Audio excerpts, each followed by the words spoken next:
Ieri, ucrainenii au efectuat o serie de lovituri de mare precizie cu rachete Storm Shadow la Luhansk, Melitopol, Mariupol și Berediansk. La Luhansk, ucrainenii au reușit să distrugă cu rachetele Storm Shadow un mare depozit de rachete rusești aflat în interiorul unei mine. Explozia s-a văzut de la 50 de kilometri și a fost resimțită precum un cutremur la kilometri distanță de deflagrație de către localnici. În Crimea au fost trimise niște roiuri de drone și 2 drone acvatice pentru a lovi ținte strategice rusești.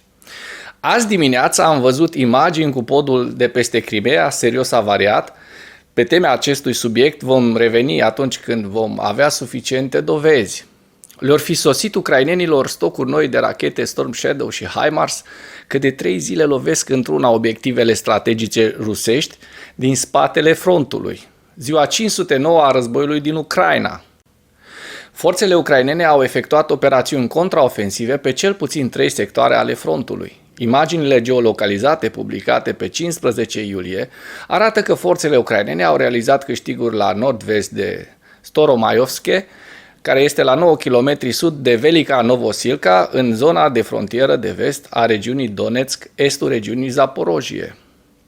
Purtătorul de cuvânt al grupului de forțe Tavrisk ucrainean, majorul Valeri Șerșen, a raportat că forțele ucrainene au avansat cu 1 kilometru în direcția Berediansk, zona de frontieră de vest Donetsk, estul Zaporojie. Statul major ucrainean a raportat că forțele ucrainene au continuat operațiunile de contraofensivă în direcția Melitopol, zona de vest a oblastului Zaporojie.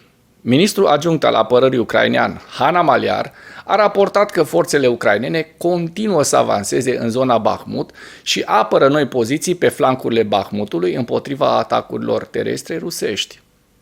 Unele surse ruse au susținut că forțele ucrainene au eliberat Zaliznayanske, care este la 13 km nord de Bahmut, părți de înălțimi în apropiere de Klishchiivka, care este la 7 km sud-vest de Bahmut, și o zonă fortificată la vest de Andriivka, 10 km sud de Bahmut.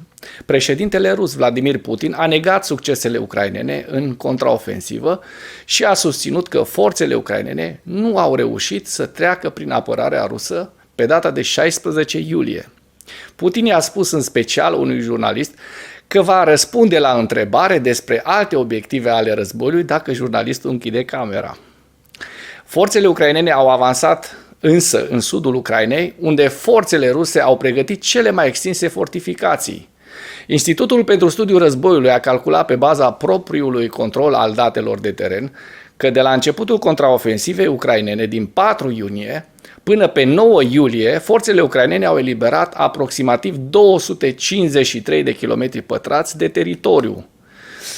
Conturile oficiale ucrainene ale zonei eliberate diferă de cele ale Institutului pentru Studiul Războiului, aproape sigur pentru că Ucraina și-a calculat diferit controlul inițial asupra terenului, iar Institutul pentru Studiul Războiului își prezintă propria evaluare de teritoriu eliberat pentru a face o comparație corectă a câștigurilor rusești și ucrainene. Dacă până în acest moment ai găsit informații utile în material, contribuie cu un like și cu o distribuire a acestui videoclip pentru a ajunge la cât mai multă lume. Oficialii ucraineni au indicat că câmpurile minate extinse din Rusia și lipsa de echipamente de deminare occidentală au încetinit ritmul progreselor ucrainene în contraofensivă. Comandantul grupului de forțe ucrainean Tavrisk, generalul de brigadă Oleksandr Tarnavski, a recunoscut într-un interviu pentru CNN, publicat pe 14 iulie, că ritmul operațiunilor contraofensive ucrainene este mai lent decât era așteptat, invocând câmpuri minate, complexe și dense în zone pe care forțele ucrainene intenționează să se deplaseze. Washington Post a raportat pe 15 iulie că forțele ruse au minat puternic zonele între 5 până la 16 km în spatele liniei de front în oblastul Zaporojia, ceea ce a încetinit avansurile ucrainene și a forțat forțele ucrainene să efectueze atacuri la sol cu infanterie mai degrabă decât cu echipament occidental. Un ofițer ucrainean a declarat pentru Washington Post că forțele ruse au acordat prioritate distrugerii sistemelor mai avansate de deminare față de tancurile Leopard. Un înalt oficial ucrainean a declarat pentru Washington Post că Ucraina a primit mai puțin de 15% din cantitatea de material de deminare și de inginerie pe care a solicitat-o înaintea contraofensivei, unele echipamente sosind abia săptămâna trecută. Aparenta criză din lanțul de comandă rusesc și efectele morale corespunzătoare pe care le poate produce vor degrada probabil capacitatea Rusiei de a desfășura operațiuni ofensive tactice care sunt esențiale pentru apărarea elastică a Rusiei în sudul Ucrainei.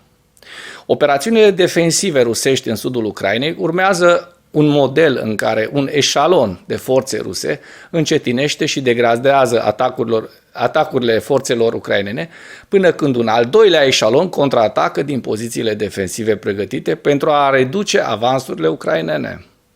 Contraatacurile tactice din poziții pregătite și, prin urmare, probabil relativ sigure și apărabile, necesită un grad de motivație și moral pe care criza lanțului de comandă le poate submina până la eșec. Elemente ale diviziei 58-a și a divizia 7-a aeroportate rusești sunt angajate în apărarea zonelor din vestul oblastului Zaporojie și probabil că se confruntă deja cu probleme de moral pronunțate în urma controverselor din jurul comandanților lor demiși. În ceea ce urmează vă prezint un slide cu evoluția de ieri a celor mai importante fronturi din Ucraina. Hărțile sunt creația Institutului pentru Studiul Războiului. Pentru mai multe informații, accesați linkurile din comentarii.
Mulțumesc pentru vizionare. Dacă vrei să susții acest canal, abonează-te la Animatura. Apreciez mult asta.